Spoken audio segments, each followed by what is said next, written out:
inilah bahwa Islam itu sesuatu yang sudah sempurna. Konsep Islam itu sudah syumuliyah wal mutakamilah, maka kita tidak perlu mencari-cari konsep di luar itu. Kecuali memang hal-hal yang sifatnya itu bukan ubudiyah. Karena untuk kaidah ibadah itu hukumnya adalah segala sesuatu itu haram kecuali yang diperintahkan. Tapi kalau muamalah itu adalah segala sesuatu itu boleh kecuali yang dilarang. Bismillahirrahmanirrahim.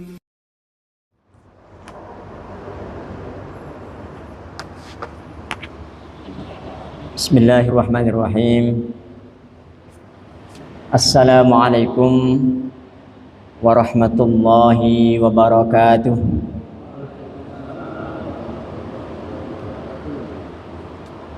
Alhamdulillahirabbil alamin. Alhamdulillahilladzi anzala as-sakinata fi qulubil mu'minin liyazdadu imanan ma'a imanihim.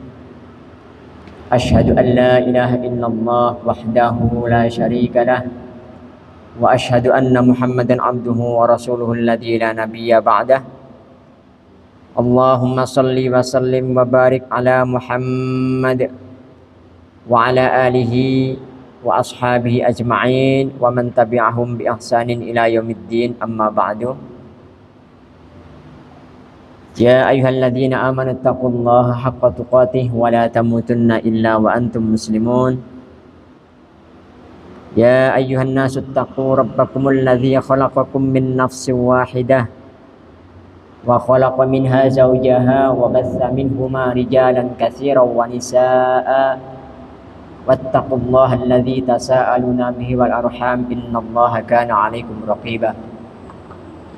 Ya ayyuhalladzina amanu taqullaha wa qulu qawlan sadida yuslih lakum a'malakum wa yaghfir lakum dhunubakum wa may yuti'illaha wa rasulahu faqad faza fawzan 'azima. Ma'asyiral muslimin, jamaah salat maghrib sekaligus nanti insyaallah Isya Masjid Al-Ikhlas yang dirahmati Allah SWT. Marilah kita bersama-sama mengucapkan rasa syukur kehadirat Allah Subhanahu wa taala ingkang tansih maringi banyak sekali nikmat dumateng kula kalih panjenengan sedaya, sehingga malam hari ini kita bisa berkumpul di tempat yang mulia, saat-saat yang istimewa. Mari kita genapkan, kita sempurnakan perkumpulan kita ini dengan senantiasa berniat. Mumpung di dalam masjid, kita niatkan untuk i'tikaf. Semoga apa yang kita niatkan ini menjadi tambahan amal soleh kita. Kan pun kathah wau nggih, salat jamaah, salat ba'diyah, mangke tambah i'tikafe, tambah thalabul ilmi ini, mangke salat isyae, mangke sak sedekah bab ngoten nggih. Mudah-mudahan semua ini diterima oleh Allah Subhanahu wa taala. Amin ya rabbal alamin. Bapak Ibu yang dirahmati Allah SWT, niki pun masuk bulan Dzulhijjah. Insyaallah kalau tidak salah Rabu depan ya, kita sudah beleh-beleh. Kita sudah sholat Idul Adha, dan 10 hari pertama di bulan Dzulhijjah ini kita disunahkan memperbanyak amal soleh. Meskipun apapun yang kita bisa, sedikit apapun, sagete sholat ke sholat, saged poso ke poso, sagete sedekah ke sedekah, memperbanyak tilawah Al-Quran di monggo. Yang terpenting kita manfaatkan kondisi bulan haram ini dengan sebaik-baiknya. Kalau ini kan sampun Dzulqa'dah, Dzulhijjah, lanjut lagi sampai Muharram, ya, sampai Muharram.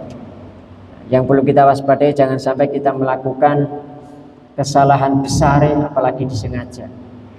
Maka kalau pahalanya melakukan ketaatan di bulan ini dilipat gandakan, melakukan kesalahan pun mungkin dosanya juga dilipat gandakan.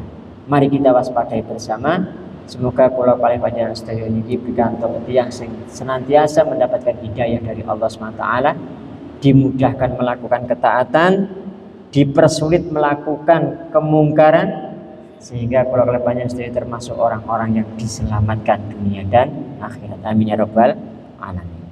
Bapak Ibu yang dirahmati Allah SWT,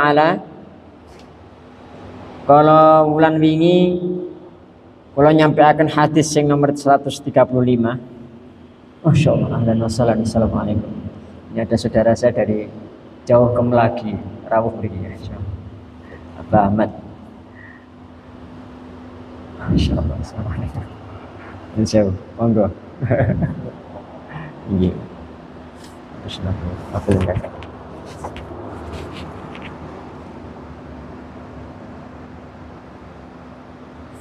Bismillahirrahmanirrahim.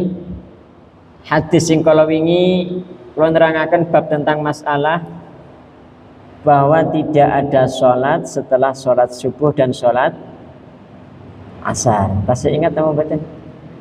Waduh, belum pun supe. Kuwatah kajian. Alhamdulillah nek kata kajian ya. Sing pokoknya mboten sampai kata tagihan. Aduh. Soalnya kadang-kadang tiang supe niku wonten kali. Kakean kajian saya sini kakean tagihan. Dan itu sudah tidak lali kan sini. Bapak Ibu yang dirahmati Allah Taala, waktu niku nek mboten klintu kula dereng mantun mampekaken dhumateng panjenengan apa i'tibar yang bisa kita ambil nggih. Pun keburu isya. Bahkan kita sudah molor, ternyata sudah dit, ya sudah akhirnya kita sholat isya. Jadi ada ikhtilaf di kalangan para ulama. Ya, meskipun ada 3 ulama yang tidak membolehkan adanya sholat sunnah mutlak ya. Apakah sholat sunnah ini juga termasuk sholat sunnah yang ada sebabnya? Kados dene sholat tahiyatul masjid, kemudian sholat syukur wudhu, termasuk sholat gerhana. Yang membolehkan itu hanya Imam Syafi'i. Jadi Imam Ahmad bin Hanbal, Imam Abu Hanifah, Imam Maliki tidak membolehkan. Nah, kenapa ya? Karena ada dasar-dasarnya. Tapi bahwa hal itu sudah disampaikan para ulama yang berbeda pendapat ini mengenai larangan sholat. Ini juga ada bersilang pendapat.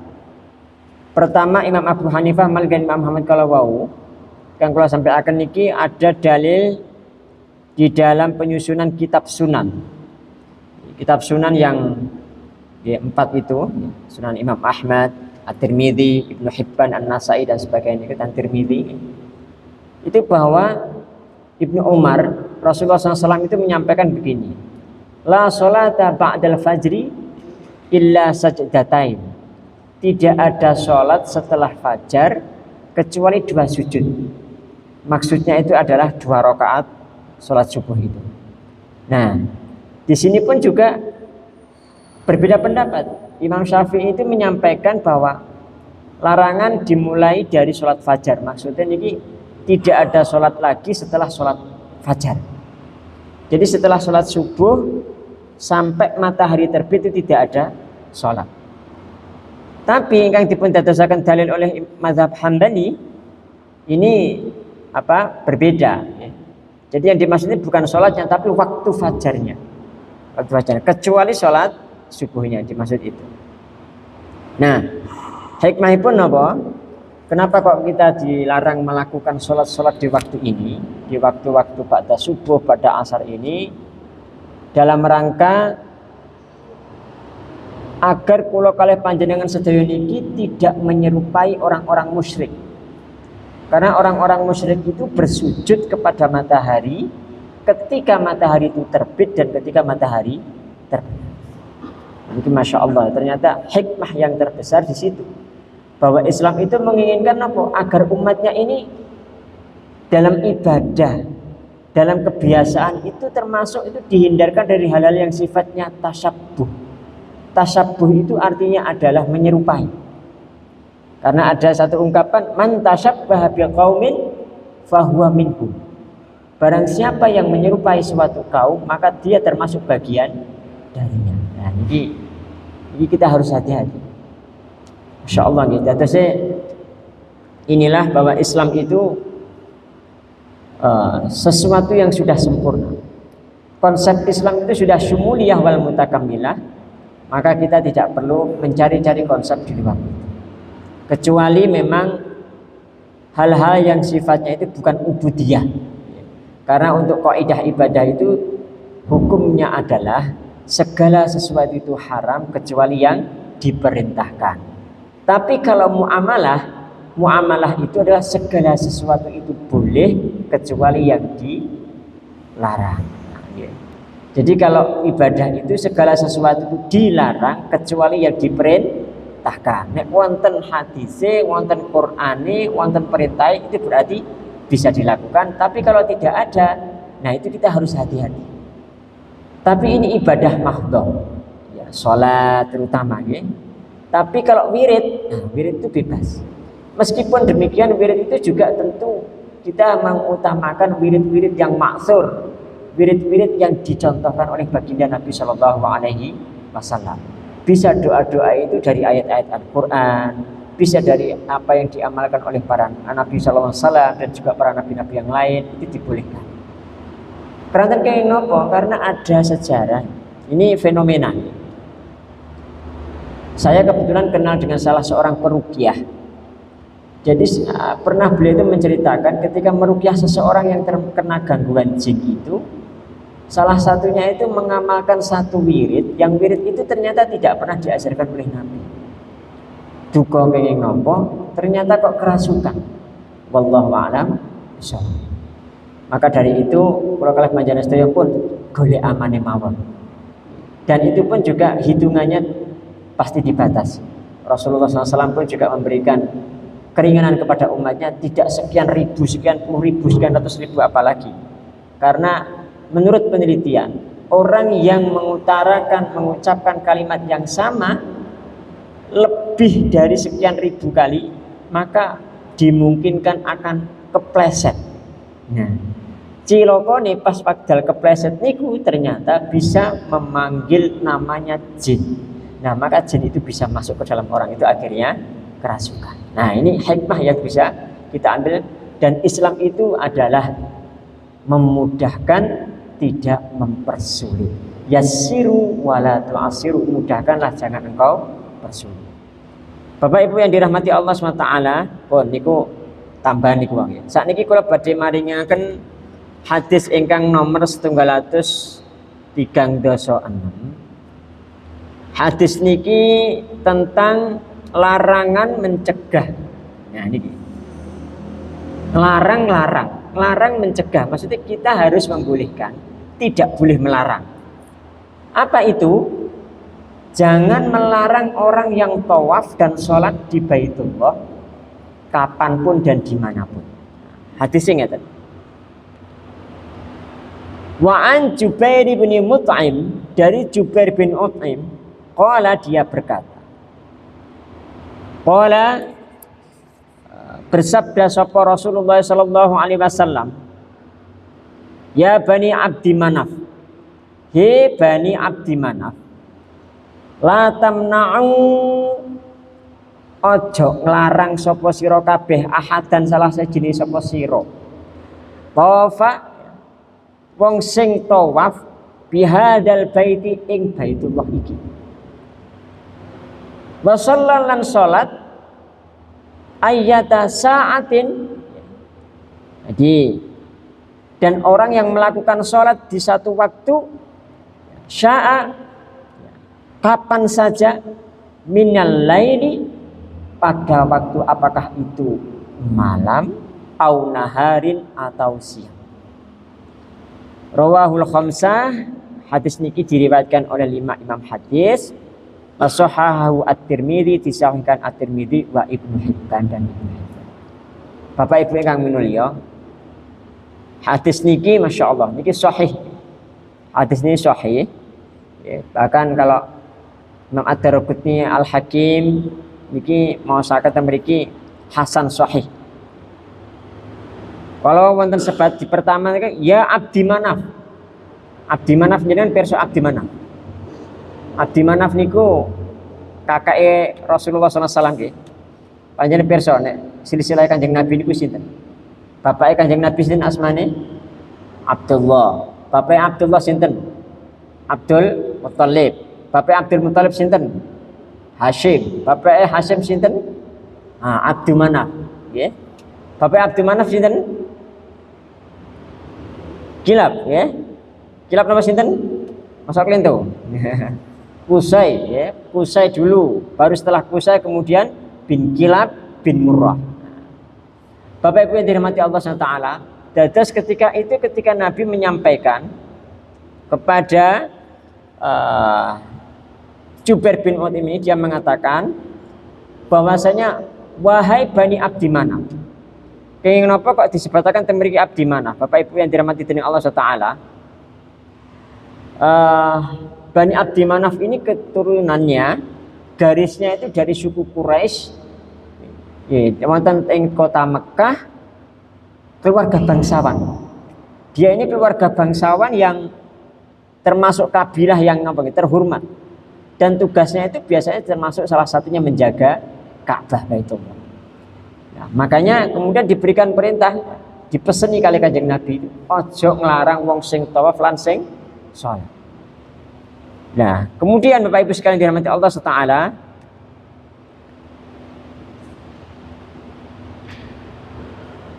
diceritakan di sini kalau Abdi Manaf dan keturunan-keturunan itu kebiasaannya salah satunya juga memberikan makanan dan minuman kepada orang-orang yang sedang berhaji. Kita berikut. Nah, terus niki kita diberikan satu hukum haram, hukumnya melarang orang yang beribadah di Masjidil Haram. Kapan itu? Kapan saja. Nopo niku wengi, nopo enjing, siang, apakah itu sholat atau tawaf. Nah, niku ada hubungannya dengan yang hadis sebelumnya, kan kita tidak boleh setelah subuh, setelah asar. Nanti bagaimana? Nah, nanti kita bahas. Makna zahirnya hadis niki, dibolehkan sholat kapan saja, tidak dilarang.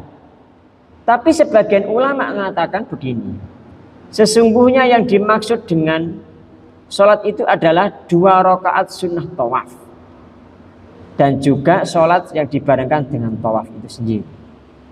Jadi bisa di sana itu kita tidak memakai sholat sunnah tahiyatul masjid diganti dengan tawaf. Maksudnya begitu. Dan tawaf itu tidak ada larangan. Panjenengan ingkang sampun nate tidak mriko, mboten nate sepen nggih Ka'bah. Pun rawame terus napa boleh sakniki masyaallah. Niki mbok menawi sakjane panjenengan pinane misalkan berangkat ke sana sebelum terjadinya pecah perang. Itu kira-kira termasuk orang yang diuntungkan. Iso tanek tek mriko soalé gak iso mulih. Ning digo gak iso mulih sementara napa gak iso mulih selawase teh wallahu alam bisawab niki. Nah, kemudian sebagian ulama yang lain mengatakan begini. Wa fi ghairiha, sebagian ulama yang lainnya mengatakan innal hadis, bahwa sesungguhnya hadis ini tidak memberikan kedua makna. Dan terus niki ditujukan kepada pengurus Baitullah saja agar tidak melarang siapapun. Tapi untuk masalah waktu sholat atau tidaknya melakukan sholat itu dikembalikan kepada hukum yang asalnya. Terus niki hanya kepada penguasa Baitullah.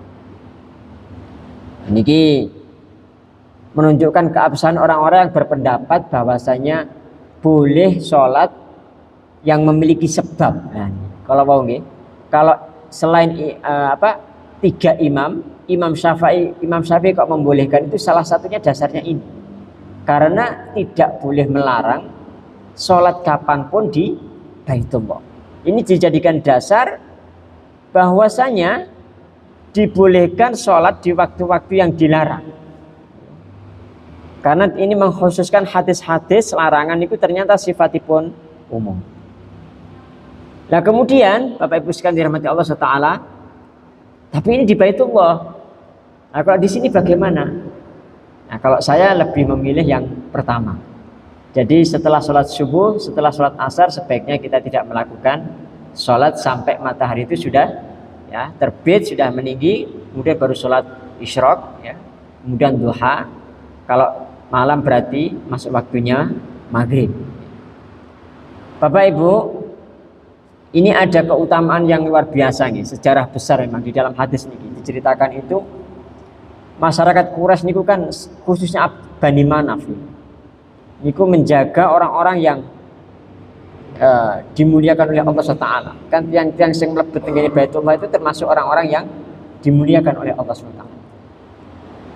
Sebagaimana Allah berfirman di dalam surat Ali Imran ayat yang ke-96 itu kan, A'udzubillahi minasyaitonir rajim, inna awwala baiti wudi'a lin-nasi lilladzi bi Bakkah mubarakan wa hudan lil alamin.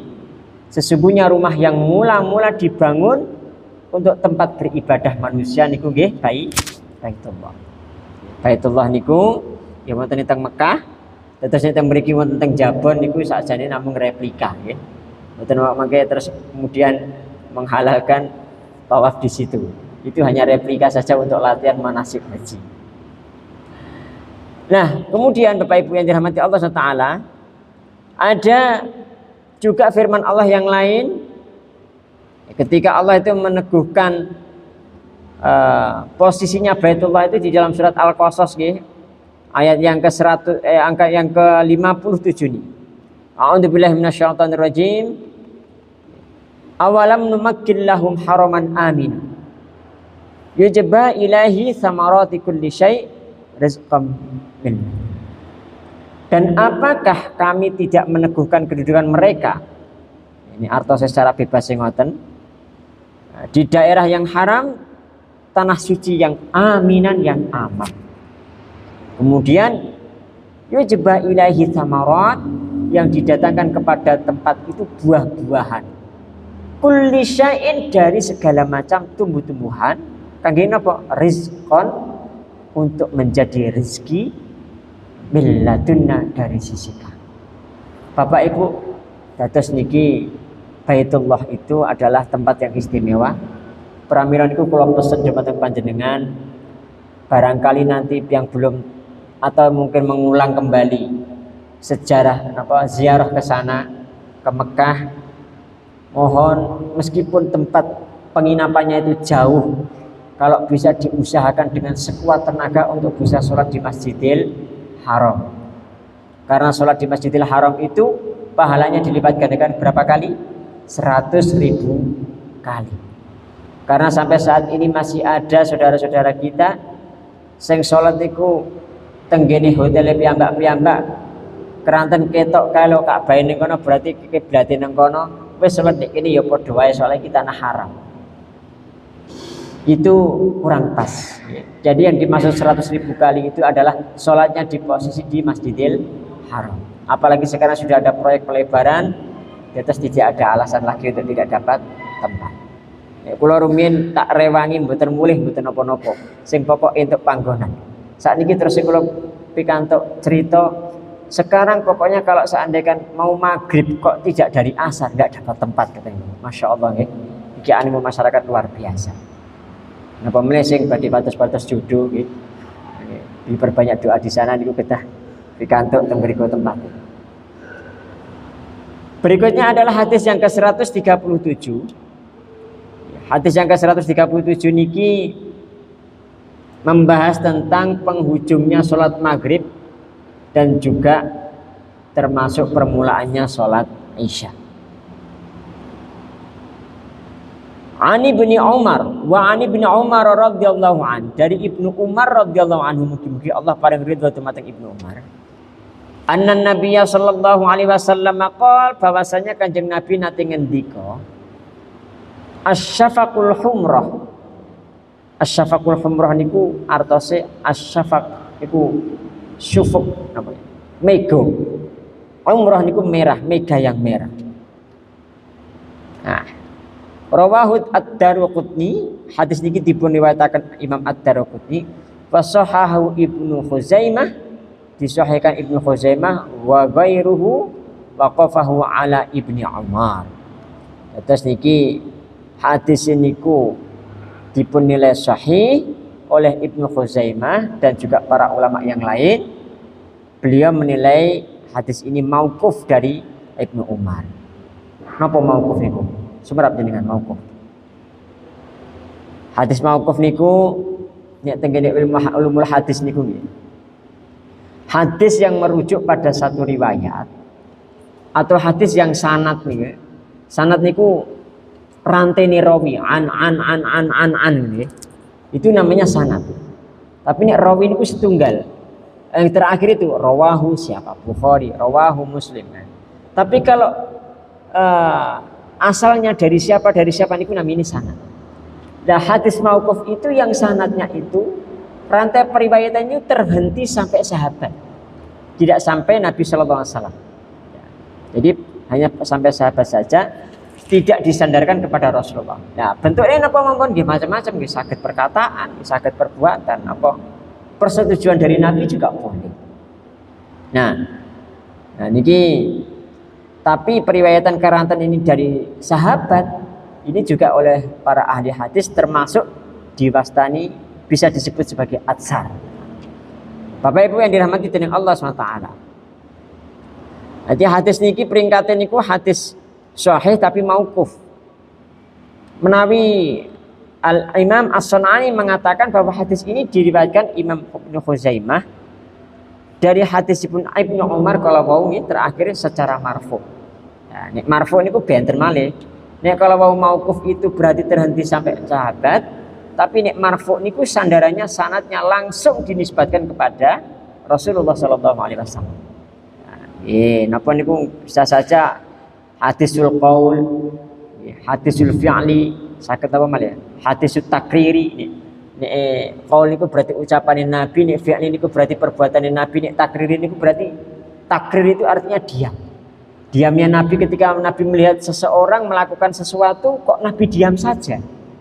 Diceritakan oleh sahabat yang lain kok Nabi kok meneng wae. Misale panjenengan nglakon nglampahi napa ngoten iki. Niki nek bayangake jenengan gesang teng jamane Kanjeng Nabi riyin. Kok Nabi kok diam saja tidak melarang? Maka itu termasuk ya bisa dijadikan sebagai dasar bahwa Nabi setuju apa yang dilakukan oleh ya para sahabat itu pada waktu itu. Termasuk juga napa malih wonten hadis wasfi niku terkait dengan apa? Sifatnya. Wasfi niku sifat Kanjeng Nabi. Apakah itu fisiknya itu termasuk juga hadis yang marfu. Nah, Bapak Ibu yang dirahmati Allah SWT, kemudian bahkan niki Imam Ad-Daraqutni mengatakan ar-rawiyu fil hadis siqah niku terpercaya. Siqah niku artosé percaya. Dados nek pun hadis niku terpercaya niku pun derajate masyaallah nggih. Termasuk nomor pinten? Nah, teng ulumul hadis niku nomor kalih dari 5 tingkatan hadis itu. Panjenengan nanti kepireng namanya at-ta'dil wal jarh. At-ta'dil itu memberikan tingkatan kepada hadis, memberikan pujian kepada hadis. Sing tertinggi niku napa nggih? Istilahnya itu sabat siqah. Sabat siqah itu ya terpercaya, kuat sehingga bisa jadi hujah. Ini biasanya ya konsekuensinya makanya di belakangnya tulisannya ngeten. Sahih hadisnya amat kuat. Nah, niku sing nomor setunggal. Sing nomor kalih niku sing kalau wau siqah, itu nomor 2. Jadi kalau siqah nomor 2 itu ya bisa juga dikatakan sebagai mutkin. Ini mutkin itu biasanya sekarang di tiang-tiang sing tahfidzul Quran itu ya, mutkin pun lancar. Ini biasanya derajatnya ya tidak sampai hujah tapi cermat, terpercaya juga. Nah, maka nanti derajatnya Pak sahih. Kalau tadi ada amat kuat, ini juga tidak ada amat kuatnya tapi cukup sahih nikmah. Nah, sing nomor 3 sing andhape niki soduk niku jujur baik ya. Biasanya derajatnya apa hasan lah, hasan itu di bawahnya itu. Napa malah sing bawah niku hasan niku mboten malih teng andhape namanya hasan li ghairihi. Niku derajatnya hasan li ghairihi. Napa niku? Biasanya karena lafadznya itu ada tulisannya la ba'sa bihi. Gak ada masalah. Tidak ada masalah, tidak apa-apa. Ini akhirnya lah sing paling bawah piyambak niku derajatnya wonten malih nggih. Tapi tetap tasih sae. Namanya juga pujian nggih. Sing nomor gangsal niku sing terakhir yang mboten klintu napa namanya? Muqarib nih. Artinya itu bahwa jujur, biasa begini, jujur tapi perawi itu sering salah. Jadi jujur, orang itu jujur tapi sering salah. Jadi derajatnya nanti kalau tadi itu bisa jadi hujjah, kuat, sahih terpercaya, kemudian sahih, kemudian hasan, kemudian hasan li ghairihi, yang terakhir ini diperdebatkan. Nah tadi itu yang nomor 2. Jadi sidik-sidik kalian ngaji ulumul hadis. Terus kita itu apa sih derajat gitu niku nggih, mboten napa-napa. Mangke lek pengen lebih dalam lagi belajar ulumul hadis. Bapak Ibu yang dirahmati dening Allah SWT, apa yang akibat dari hadis ini? Bahwasanya ditafsirkan asyafaq niku kemerah-merahan. Asyafaq niku mega yang merah tadi karena bekasnya sinar matahari itu setelah tenggelam. Nah niki penafsiran niki sampai dumateng Kanjeng Nabi ingkang ngriwayat hadisnya ngeten. Fa idza ghaba syafaq, apabila telah tiada asyafaq apa niki mega merah itu, wajabat moko diwajibno apa iku as-shalatu salat niku salat Isya. Nah, jadi Bapak Ibu, mega merah niku napa nggih sesuatu yang membatasi penghujungnya waktu salat maghrib. Terus nek pun megane merah niku mun ical niku berarti maghribe mun telas. Maghribe mun telas. Termasuk menjadi permulaannya salat Isya.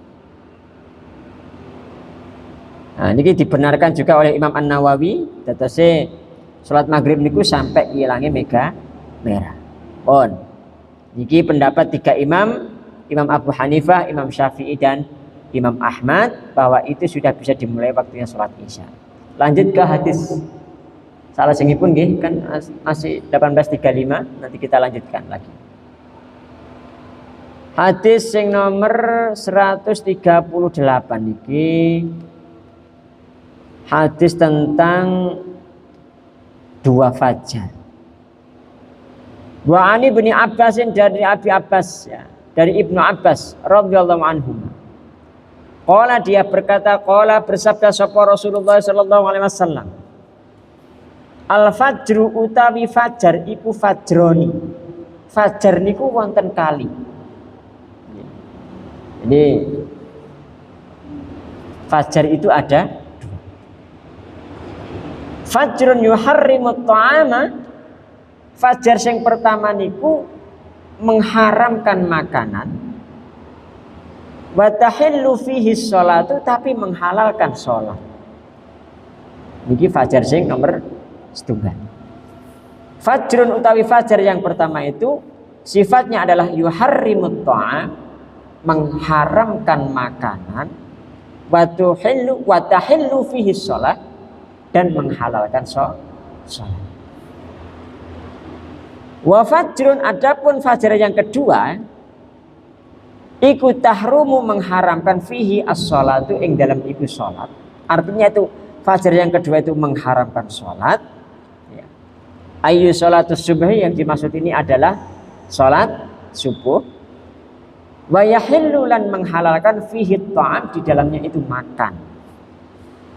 Rawahu Ibnu Khuzaimah, diriwayatkan oleh Ibnu Khuzaimah, wal Hakim, dan Al-Hakim, wasohahu, dan disahihkannya.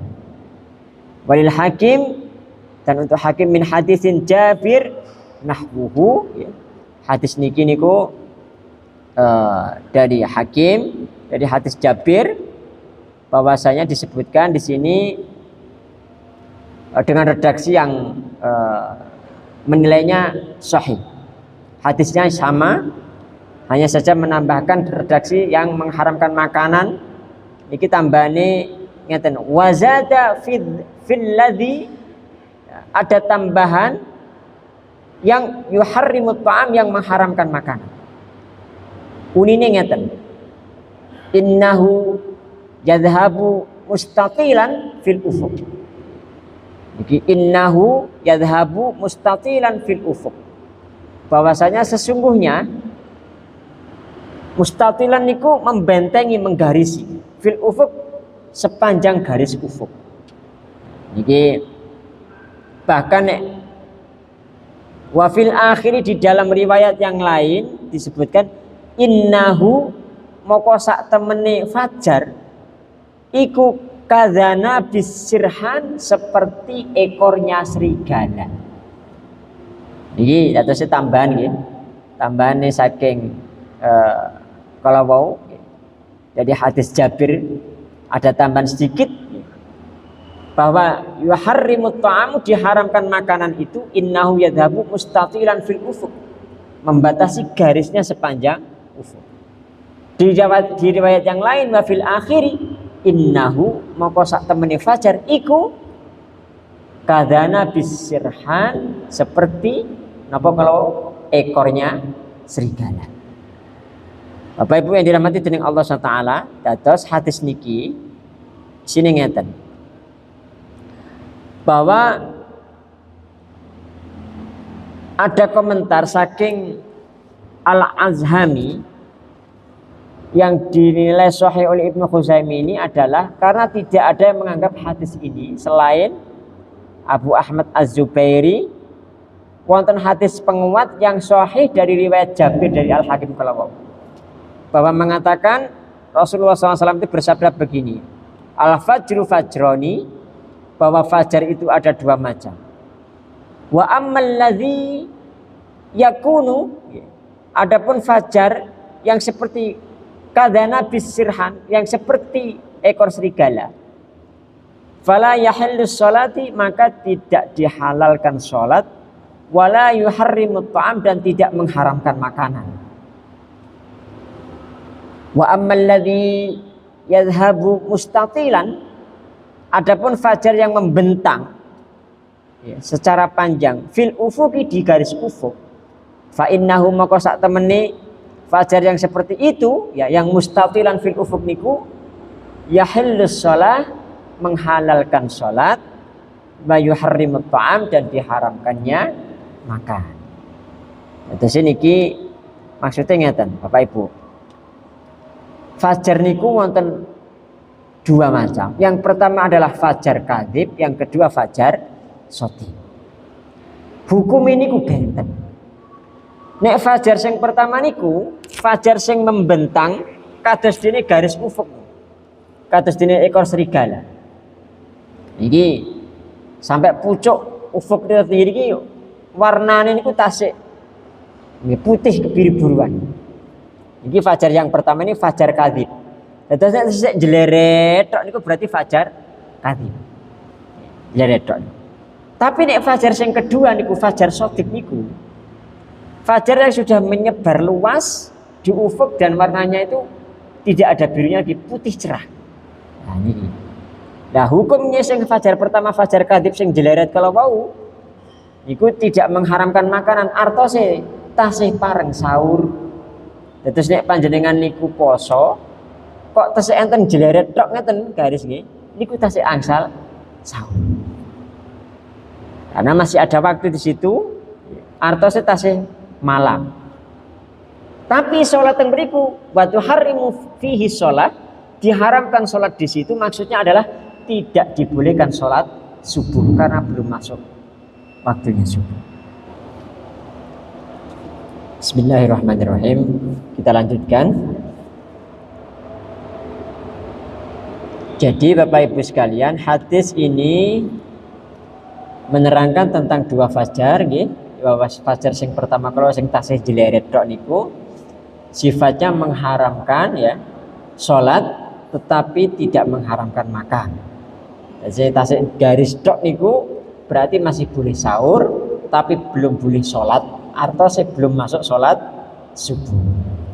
Tapi sing nomor kali yang sudah fajar shadiq itu dia menghalalkan sholat, maksudnya itu sudah boleh sholat subuh, dan yuharrimut ta'am, mengharamkan makanan, maksudnya ini kumpul mboten pareng sahur. Dan terus nek panjenengan pun kenging fajar shadiq kok tesih sahur niku berarti artos mboten poso, berarti sarapan. Bon.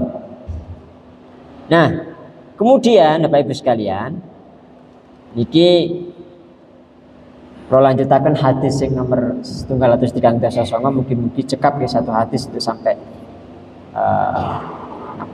sampai komat ya. Bismillah niki hadisnya pendek tapi keterangannya hadisnya lumayan ya niki. Wa an Ibnu Mas'udin, dan dari Ibnu Mas'ud radhiyallahu anhum. Mudah-mudahan Allah SWT memberikan ridha dumateng Ibnu Mas'ud. Qala, beliau berkata, qala bersabda sapa Rasulullah sallallahu alaihi wasallam, afdalul a'mal utawi sebaik-baik afdal ya, yang paling afdal dari satu amal itu adalah iku as-sholatu utawi sholat fi awali waktiha, di awal waktunya. Rawahu Tirmidzi, diriwayatkan Imam At-Tirmidzi, wal Hakim, dan Hakim wa sahahahu, beliau berdua Imam At-Tirmidzi dan Hakim itu menilainya sahih. Dan niki hadis niki asli king dua sahih Bukhari Muslim ya. Wa asluhu fis sahihain, aslinya hadis ini dari dua sahih, dari sahih Bukhari dan sahih Muslim. Bapak Ibu yang dirahmati dening Allah SWT,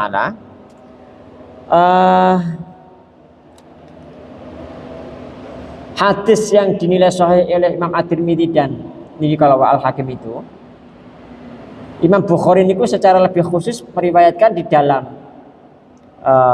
kitabnya dari Ibnu Mas'ud itu begini ungkapannya. Sa'altu, suatu ketika saya itu bertanya, Rasulullah SAW, saya bertanya kepada Kanjeng Nabi, ayyul a'mali, amal apakah ahabbu ilallah, yang paling dicintai oleh Allah?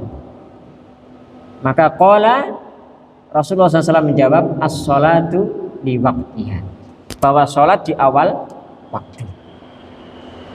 Nah, ini yang diceritakan oleh Imam Al-Bukhari di dalam periwayatan kitabnya. Nah, di sini ada fi li waqtiha. Tadi yang di hadisnya ingkang kula wasaken bahwasane niku adalah as-sholatu fi awwali waqtiha. Nah, sekarang kita bahas bagaimana itu sebenarnya. Amal yang paling utama ya, beriman kepada Allah, tapi amaliyah ibadah yang paling diutamakan, yang paling afdal itu adalah sholat di awal waktunya. Ini tanpa lafaz awal ya, karena bentuk jamak saking riwayat Imam Bukhari niki kan seperti lam ya, contoh niku wonten tenggene surat At-Tolak ya. Ketika Allah SWT berfirman tenggene surat At-Tolak niku, ya ayuhan nabi idza talaqtumun nisaa fatalliquhunna li'iddatihin.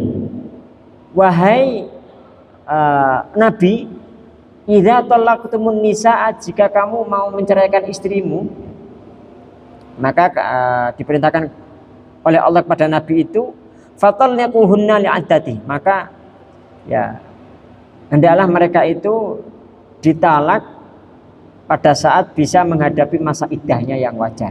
Ini maksudnya di awal iddah itu. Jadi ini bentuk dari jamaknya.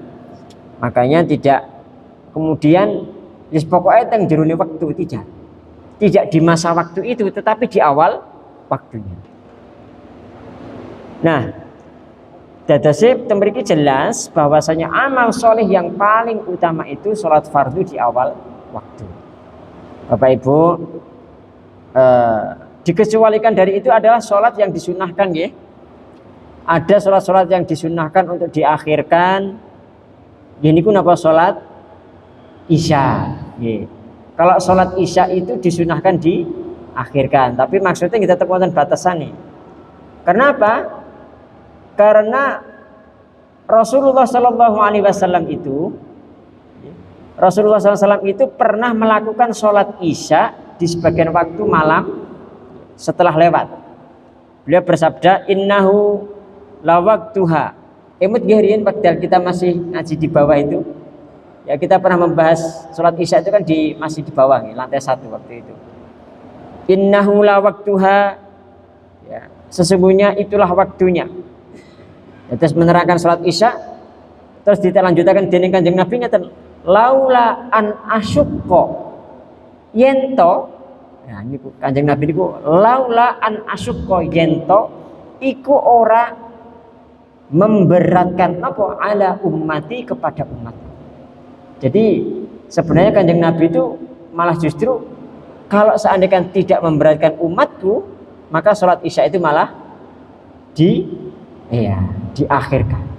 Tapi mungkin ningali tiyang Mojokerto, khususnya tiyang Meri napa tiyang Soko niku nggih. Nek pun jamul niku men kelangopan kok biasanya bablas ngantos pun mas subuh niku. Makanya kita lebih baik di awal waktu mawon. Nah, kemudian termasuk wonten malih nggih salat zuhur. Salat zuhur itu apa kalau tidak salah itu disunnahkan tidak di tengah-terik nggih, jadi agak dingin. Ya, karena apa? Alasannya apa? Ketika terik itu panasnya itu adalah hembusan dari api neraka. Masih ingat nggih? Alhamdulillah. Itu saya ingat ya, alhamdulillah berarti ngaji ini masuk ini. Mungkin bermanfaat ya mungkin. Bapak Ibu yang dirahmati Allah, keutamaan atau fadilah mempercepat sholat itu bisa dijumpai ya, cepet-cepet ya. Ya bersuci napa niku nggih cepet tetep ora napa nutup aurate nggih. Keranten barang siapa yang mengambil asbab-asbab nggih, sebab-sebab itu maka ia tidak dianggap orang yang lambat, tapi orang-orang yang justru malah sangat perhatian dengan sholatnya. Wonten sebagian hadis yang jelaskan memang Kanjeng Nabi ditanya tentang amal apa yang paling utama, ya Rasulullah menjawab ya al iman billah, iman kepada Allah. Wonten hadis-hadis pun tentang macam-macam kebaikan nggih. Bahwa sholat di awal waktu itu merupakan amal yang paling utama. Lah pripun sing pundi niki beriman kepada Allah napa sholat di awal waktu? Dipadukan saja. Ini termasuk hikmah Kanjeng Nabi, semua itu sudah ada hukumipun ya, sesuai dengan kondisi masing-masing dan memang disiapkan oleh Allah kangge kula kalih panjenengan sedaya. Dados nek liyane niku gadah awak sing kuat nggih pemberani nggih monggo diarahkan jihad. Nek mboten wonten layak nggih cukup salat 5 waktu mawon pun mboten napa-napa. Mungkin daripada malah ngerusuhi sing badhe jihad. Bapak Ibu yang dirahmati Allah Taala, mudah-mudahan kula kalih panjenengan sedaya niki saged nglampahi senantiasa salat di awal waktu pada saat adzan berkumandang dan berjamaah di masjid. Niku mugi-mugi kula kalih panjenengan sedaya dipun paring istiqomah, dipun paringi enteng dan mudah-mudahan kita berharap suatu kelak nanti ketika Allah memanggil kita semua itu dalam kondisi sholat. Panjenengan pengen? Sinten sing teng mriki sing dipanggil pengen dipanggil Allah dalam kondisi sholat? Alhamdulillah nggih. Mboten wonten berarti. Pengennya dipanggil pada napa niki nggih? Kalau bisa dipanggil dalam kondisi yang terbaik nggih. Pada saat sholat, pada saat berjihad fisabilillah, itu berarti insya Allah termasuk salah satu indikator utawi tanda-tanda husnul khotimah. Amin ya rabbal alamin. Keranten sampun wektalipun qomat, aku qouli hadza li walakum astaghfirullahal azim. Menawi wonten saenipun kula nyuwun pangapunten, mugi-mugi wonten manfaatipun. Akhirul kalam, assalamualaikum warahmatullahi wabarakatuh.